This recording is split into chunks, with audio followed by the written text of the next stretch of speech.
In August 2024, a federal judge ruled Google had illegally monopolized online search. Alphabet, Google's parent company, made $307 billion that year alone. Google controls roughly 90% of global search traffic. Almost none of that $307 billion came from search results themselves. It came from something most users never actually see, an advertising auction that runs in milliseconds every single search. Every query triggers a live auction that finishes in under half a second.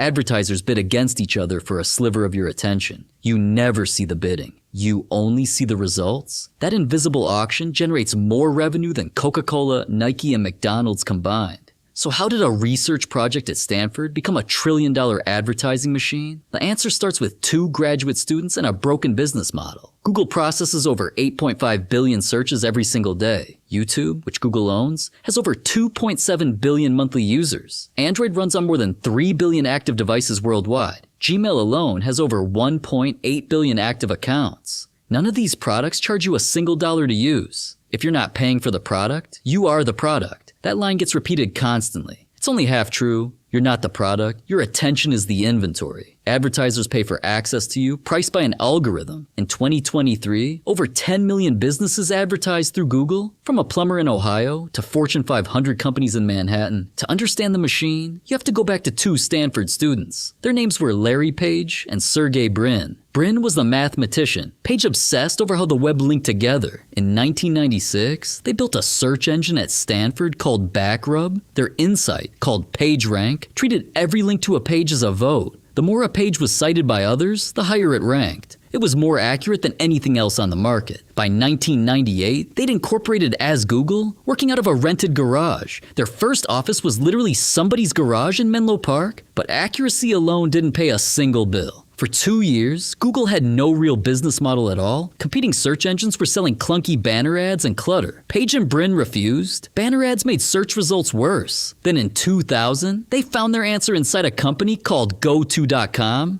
GoTo let advertisers bid for placement. Highest bidder got the top spot. Google borrowed the idea and rebuilt it as AdWords. Launched in October 2000, it opened with 350 advertisers bidding on keywords. But the real breakthrough came 2 years later, in 2002. Engineers redesigned the auction around a simple question. Not just who bid highest, but whose ad people actually clicked. They called it quality score. It rewarded relevance, not just money. A cheaper, more relevant ad could now beat a bigger budget. That single change built the most efficient ad market ever assembled. Relevant ads earned more clicks, and Google got paid per click. By the mid-2000s, this simple mechanic was generating tens of billions of dollars annually, turning a search engine into an advertising empire almost overnight. The system rewarded Google for showing ads you'd actually want. It wasn't altruism. It was engineering built to maximize revenue. By 2004, when Google went public, ad revenue hit $3.1 billion a year. The stock opened near $85 a share. It has split many times since, but search ads were only step 1 of the machine. In 2003, Google launched AdSense, putting its auction onto other people's websites. Any blog or news site could run Google's ads and take a cut. Google kept roughly a third of that ad revenue for running the auction. This turned the entire internet into Google's sales floor. In 2007, Google bought the ad technology firm DoubleClick for $3.1 billion.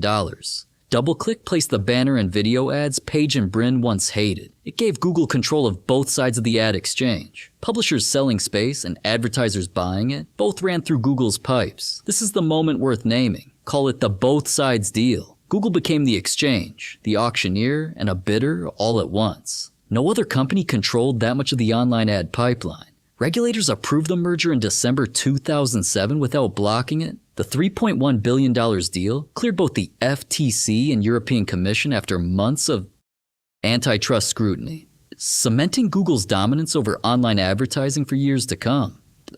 That approval would look very different a decade later. By 2020, Google's ad technology touched most of the pipes publishers depended on. The U.S. Department of Justice sued Google in 2023 over exactly that. Google is a monopoly gatekeeper for the internet, the lawsuit argued. The suit claimed Google rigged auctions it publicly called neutral. In April 2025, a federal judge ruled Google had illegally monopolized parts of ad tech. The same auction that built Google's empire is now the subject of federal rulings. So, Where does the $307 billion actually come from today? Alphabet's revenue breaks into 5 distinct pieces. Search ads alone brought in about $175 billion in 2023. That's more than half of everything Alphabet makes. YouTube ads added another $31.5 billion that same year. That figure alone surpassed the entire annual revenue of most Fortune 500 companies, proving that the platform Google bought for $1.65 billion in 2006 had become one of its most valuable assets. YouTube was a risky $1.65 billion bet back in 2006. It now prints tens of billions in ad revenue every year. The Google network, built on AdSense, adds billions more.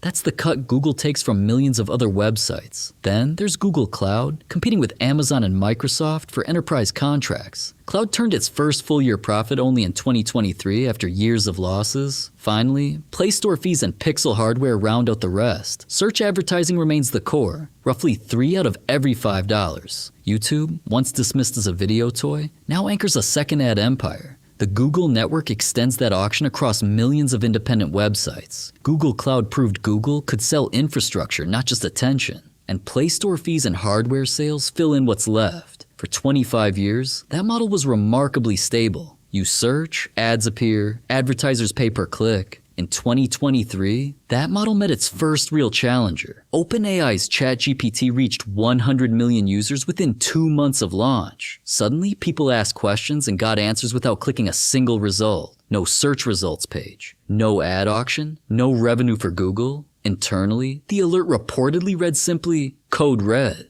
Google rushed out its own chatbot, Bard. In March 2023, it stumbled publicly on its very first public demo. Alphabet lost roughly $100 billion in market value in a single trading day. The fear wasn't just embarrassment, it was existential. If AI answers questions directly, why would anyone click an ad? By 2024, Google began inserting AI-generated overviews above search results. Fewer clicks now flow to outside websites entirely. More of them stay locked inside Google's own answer box. Publishers who depend on that outside traffic are already reporting steep declines. The auction that built a trillion-dollar company may not survive its own answers, and regulators are simultaneously trying to force Google to give up parts of that machine. In 2024, one court called Google a monopolist in search. In 2025, another court agreed about an entirely different market. 2 rulings, 2 markets, 1 shared conclusion. The auction that made Google rich also made it a target. Go back to that first query box, the one that looks empty and free. It has never been empty. It has always been an auction floor. Every blank search bar is a marketplace disguised as a favor. Google didn't build the best search engine and then decide to sell ads. It built the most efficient auction house in history. Then it disguised that auction house as a search engine. That's not a search company. That's an auction house wearing a search engine as a mask.